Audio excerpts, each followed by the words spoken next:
दोस्तों, ये कहानी है भारत के उस गांव की जहां बजरंगबली का नाम लेना भी गुनाह माना जाता है। हम बात कर रहे हैं महाराष्ट्र के अहिल्यानगर जिले में स्थित एक रहस्यमय गांव की, जिसका नाम है दैत्य नांदूर।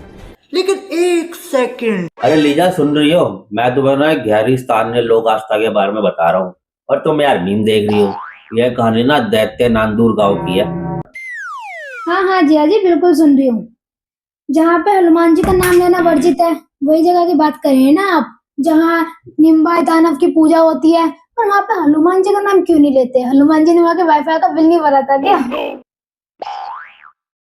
मैं कंपनी का बॉस हूँ, 20-25 एम्प्लॉय मेरे नीचे काम करते हैं। ये ना कोई फिल्मी सीन नहीं चल रहा है, ध्यान से सुनो। सॉरी जिया जी, सुनाइए आप अपनी कहानी।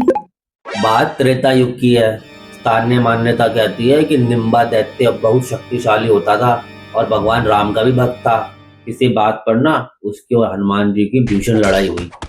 ओह, सुपर हीरो फाइट्स, मतलब निम्बा वर्सेस हनुमान और सुपरमैन वर्सेस बैटमैन। तो जीता कौन? कोई नहीं जीता, दोनों मूर्छित हो गए। फिर भगवान श्री राम जी को खुद बीच में आना पड़ा।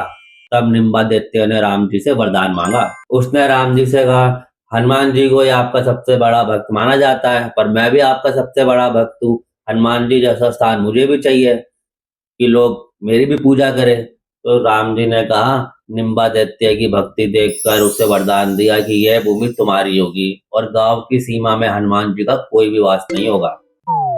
मतलब कि राम जी ने निम्बा दैत्य को एक तरीके से एक्सक्लूसिव टेरिटरी राइट्स दे दिए थे कि मार्केटिंग स्टॉक कि हनुमान जी की यहाँ पे नो एंट्री।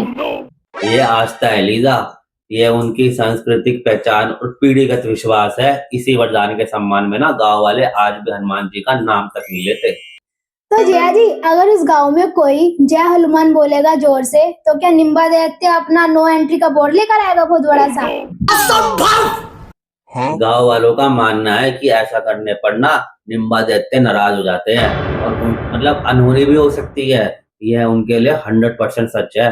इसलिए ना वहाँ बच्चों का नाम भी मारुति तक नहीं रखते और कुछ कहानियों में तो मारुति कार भी वर्जित है वहाँ पे। अगर जया जी आप उस गांव में अपनी मारुति ऑल्टो लेकर जाओगे, तो क्या आपको उस गाड़ी का नाम बदल के निम्बा 800 रखना पड़ेगा? अरे भैया आगे बढ़ ले। तुम ना कभी सीरियस नहीं हो सकती। बात यह है कि ये कथा है ना ऐतिहासिक तथ्य नहीं बल्कि स्थानीय लोक कथाएं है, जो मतलब दिखाती है कि कैसे भारत में अलग अलग क्षेत्रों में अनोखी मान्यताएं विकसित होती है। गांव वाले इसे भगवान राम का वचन मानते हैं, जिसका वे सदियों से पालन कर रहे हैं। जया जी, कहानी तो एकदम दिलचस्प है, लेकिन एक बात। क्या? जया जी, आप 20-25 एम्प्लॉयज को मैनेज करते हैं, क्या आप मुझसे परेशान तो नहीं होगा इसलिए आप मुझे ये कहानी सुना रहे हो? कहीं आप मुझे वहां तो नहीं भेजने वाले? लीजा, जया जी, मैं तो चली।